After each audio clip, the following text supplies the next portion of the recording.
अस्सलाम वालेकुम my YouTube family, कैसे हैं आप सब? आई होप कि आप सब ठीक ठाक होंगे। Welcome back to my channel. और आज का व्लॉग मैं स्टार्ट कर रही हूँ सुबह ही सुबह कपड़े चेंज करने से, ख़ुद को तैयार करने से। क्योंकि पहले मैं क्या करती थी कि मैं ख़ुद को तैयार नहीं करती थी, मतलब दिन के लिए तैयार नहीं करती थी, कपड़े नहीं बदलती थी। पहले बच्चों को तैयार किया, हस्बैंड को ऑफ़िस भेजा या कुछ इस तरह, उस सब करने के बाद ना सारा दिन फिर मैं कपड़े चेंज करती ही नहीं थी। तो अब मैंने क्या किया है कि अब मैं सबसे पहले जो है वो अपना हुलिया दुरुस्त करती हूँ, अपनी स्किन केयर करती हूँ, अपने कपड़े चेंज करती हूँ, बाथ लेती हूँ और उसके बाद फिर मैं नीचे आती हूँ। और ऐसा करने से मुझे फ़ील हुआ है कि मैं सारा दिन बहुत मोटिवेटेड रहती हूँ हर काम करने के लिए। मतलब 80 टू 90% जो मेरी एनर्जी है ना, वो फिर सारा दिन जो है वो कायम रहती है कि मैं ख़ुद को अच्छी लग रही हूँ। जस्ट इसी वजह से मेरा हर काम करने को दिल करता है और मैं काफ़ी मोटिवेटेड होती हूँ। और अभी यहाँ पर मैं किचन में आई थी, आते ही मैंने जो रात के धुले हुए बर्तन थे उन्हें निकाला है, उन्हें उनके ठिकानों पे लगाया है। और उसके साथ ही अब मैं यहाँ पर थोड़ा-सा ब्रेकफ़ास्ट प्रिपेयर करूँगी। और आई थिंक कि बहुत सारी सिस्टर्स मुझसे यहाँ पर रिलेट कर पाएँगी कि यहाँ हमारी एक ही रूटीन होती है कि बच्चों को स्कूल भेजा है और हस्बैंड कभी ऑफ़िस गए हैं, कभी घर से काम कर रहे हैं, अभी लंच बनाया है और अब ब्रेकफ़ास्ट किया है। मतलब ये सारी हमारी दिन की, और इसमें और बहुत सारे छोटे-छोटे काम होते हैं। अगर काम मुझे ऐसा लगता है कि एक हाउसवाइफ़ जो है, अगर आपने काम नहीं करना, अगर आप वैसे ही लेज़ी हो तो इट्स ओके, फिर तो कोई काम मिलेगा ही नहीं करने के लिए। लेकिन अगर आपने काम करने हैं और आप मोटिवेटेड हो, आपने कुछ करना है, तो फिर काम ख़त्म ही नहीं होते सारा दिन। और मोस्ट ऑफ़ द टाइम ऐसा होता है कि जब मैं रात को बेड पे सोती हूँ या लेटने के लिए जाती हूँ, तब भी मेरे दिमाग में बहुत चीज़ें चल रही होती हैं कि अच्छा, आज मेरा ये टास्क रह गया है तो सुबह मैं ये वाला टास्क अपना कंप्लीट करूँगी। इवन के लॉन्ड्री के लिए भी मुझे दिन में 1 से 2 लोड करने पड़ते हैं, और जिसके लिए मैं अल्लाह की बहुत शुक्रगुज़ार हूँ कि उसने इतने कपड़े दिए हैं कि हम रोज़ धोकर पहन सकें। और हमारे पास पानी है, पानी जैसी नेमत है। और भी बहुत सारी चीज़ें हैं, क्या-क्या चीज़ यहाँ पर गिनवाऊँ मैं, कि जो हमारे अल्लाह की हमारे ऊपर नेमतें हैं। बहुत सारी जो यंग मदर्स होती हैं जिनके बच्चे भी बहुत छोटे हैं, उन्हें इस चीज़ को लेकर बहुत फ्रस्ट्रेशन होती है। अगर मैं अपनी बात करूं तो मुझे स्टार्टिंग में इस चीज़ को लेकर बहुत फ्रस्ट्रेशन रही है कि मैं कुछ कर नहीं रही। मैं तो कुछ भी नहीं कर रही, मैं तो किसी चीज़ के अंदर। लेकिन मैं ये रियलाइज़ नहीं कर पाती थी कि मैं बहुत कुछ कर रही हूँ। मतलब हम अपने आप को क्रेडिट ही नहीं देते, क्योंकि समहाउ हमारे ऊपर जो एक माशरे का प्रेशर है ना, वो बहुत ज़्यादा होता है। बेसिकली 26 साल पाकिस्तान में रही हूँ, और जब मैं यहाँ पर मूव हुई हूँ शादी के तकरीबन 1 साल के बाद, मैं और मेरे हस्बैंड हम इकट्ठे यहाँ पर आए थे यूके में। और मुझे लगता है कि यहाँ पर एक औरत के ऊपर इस चीज़ का प्रेशर बहुत ज़्यादा है कि वो क्या कंट्रीब्यूट कर रही है। अम, और ये फाइनेंशियली भी बहुत ज़्यादा होता है, क्योंकि जब भी आप यहाँ किसी से मिलते हो तो उसका दूसरा क्वेश्चन यही होता है कि कुछ कर रही हो, आप क्या जॉब कर रही हैं? तो oh thank you. Thank you Qasim. ये हस्बैंड मेरे लिए फ्लावर्स लेकर आए थे, तो मेरा छोटा बेटा उनके साथ गया हुआ था, तो कहता मैं दे के आता हूँ ना मम्मी को। और अब मैं अपने लिए यहाँ पर नाश्ता भी बना रही थी। तो बात मैं ये कर रही थी कि रिस्क की जो डेफिनेशन है ना, वो ये है कि वो अल्लाह ताला ने आपके नसीब में लिख दिया है। वो इतना फ़र्म बिलीव है मेरा इसके ऊपर अल्हम्दुलिल्लाह, कि जो अल्लाह ताला ने आपके मुक़द्दर में लिखा है वो आपको ज़रूर मिलकर रहेगा। और उसी के लिए अल्लाह ताला कोई ना कोई वसीला भी बना देता है। जैसे वो मेरा रिस्क जो है वो मेरे हस्बैंड के थ्रू मुझे मिल रहा है। और अब इसमें हरगिज़ भी ये बात नहीं है कि आपको रिस्क हासिल करने के लिए मुशक्क़त नहीं करनी। ऑब्वियसली मुशक्क़त तो करनी है, क्योंकि उसके साथ ये जुड़ा हुआ है ना कि अगर आप मेहनत करोगे तो आपको वो चीज़ मिलेगी। आपको आपके हिस्से का वो सब कुछ मिलेगा जो आप मेहनत कर रहे हो। पहले मेहनत भी तो ज़रूरी है। तो मैं क्या कर रही हूँ कि मैं उस अपने हस्बैंड को उस मामले में सपोर्ट कर रही हूँ, मतलब घर की हर चीज़ में सपोर्ट कर रही हूँ कि उन्हें घर में सब कुछ मिलता है, जब वो आते हैं ऑफ़िस से आएँ, ऑफ़िस जाएँ।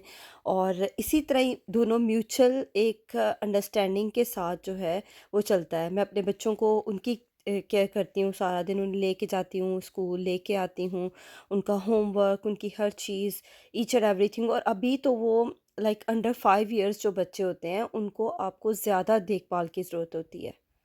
जो यहाँ रहते हैं उन्हें इस चीज़ का आइडिया होगा कि यूके में जो चाइल्ड केयर है वो बहुत ज़्यादा एक्सपेंसिव है। और हम जैसे लोग परदेसी, जिनकी कोई भी यहाँ पर उस तरह एक्सटेंडेड फैमिली नहीं है, ना नानी है बच्चों की, ना दादो है यहाँ पर, तो वो उस चीज़ को कैसे फिर मैनेज करें। और सबसे बड़ी बात यह है कि जब आप जॉब करते हैं, अगर फ़र्ज़ करो कि अगर मैं जॉब कर रही हूँ, बाहर जा रही हूँ, तो मैं जितने पैसे भी ला रही हूँ, दूसरे हाथ से वो मैं चाइल्ड केयर को दे रही हूँ, ठीक है, जो मेरे बच्चों की केयर कर रहे हैं।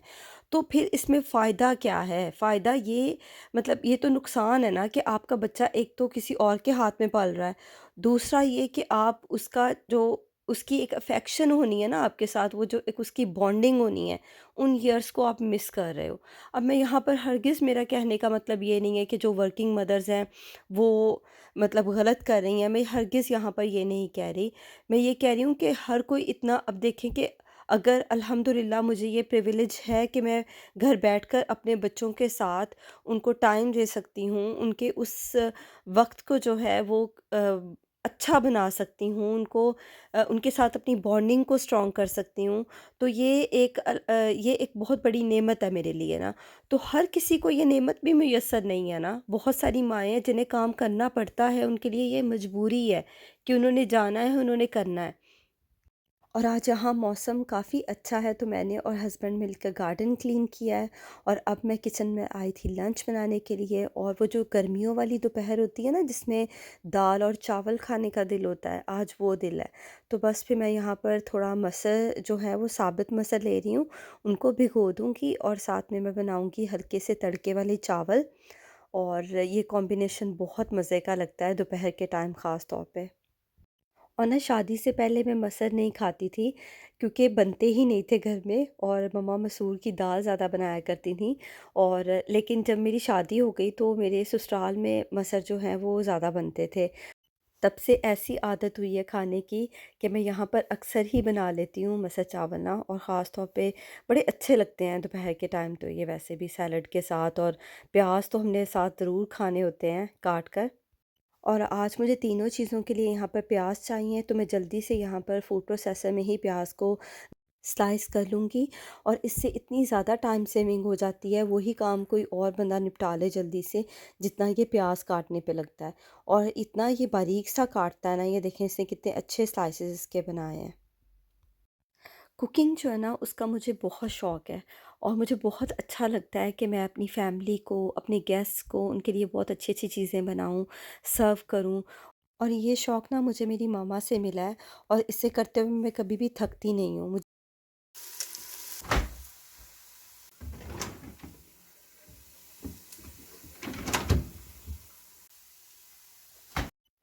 और एज़ अ हाउसवाइफ़ घर के ये सब काम करते हुए मेरे दिमाग में एक ही बात होती है कि ये सब अल्लाह के लिए है। क्योंकि मैंने ये बहुत बार सुना है उस्ताज़ा निगहत हाशमी से भी, उस्ताद नुमान अली ख़ान से भी, कि ये सब इबादत में शामिल होता है, कि जब आप घर के ये सारे काम कर रहे होते हैं अपने बच्चों के लिए और अपने हस्बैंड के लिए, तो ये सब चीज़ें इबादत में शुमार होती हैं। और आप अल्लाह के लिए कर रहे हो, मतलब इसका अजर उसने देना है। और फिर मुझे इस चीज़ की परेशानी होनी ही नहीं चाहिए कि मैं कुछ नहीं कर रही, मैं बहुत कुछ कर रही हूँ। और यही चीज़ जो है, वो अगर कोई हमसे दूसरा, ये बात ये है कि हम दूसरों का प्रेशर लेते हैं। हम दूसरों की राय को जो है वो ज़्यादा अहम रखते हैं। हम अपनी नहीं सुनते कि हमारा दिल किस चीज़ में खुश है, क्या हम इससे सैटिस्फाइड हैं। अगर मैं इस चीज़ से सैटिस्फाइड हूँ कि मैं ये अपने बच्चों के लिए, अपने घर के लिए कर रही हूँ, तो मुझे तो ऐसा कोई मसला नहीं है। मतलब मुझे ऐसा सोचना ही नहीं चाहिए कि कोई और, किसी और की मेरे लिए क्या राय है, वो इम्पोर्टेंस नहीं रखती। मैं अपने बारे में, अपने लिए क्या सोच रही हूँ, वो ज़्यादा अहम है, क्योंकि इसी चीज़ ने मुझे खुशी देनी है। किसी दूसरे ने मुझे खुशी नहीं देनी आकर, मैंने खुद को खुशी अपनी खुद ही देनी है।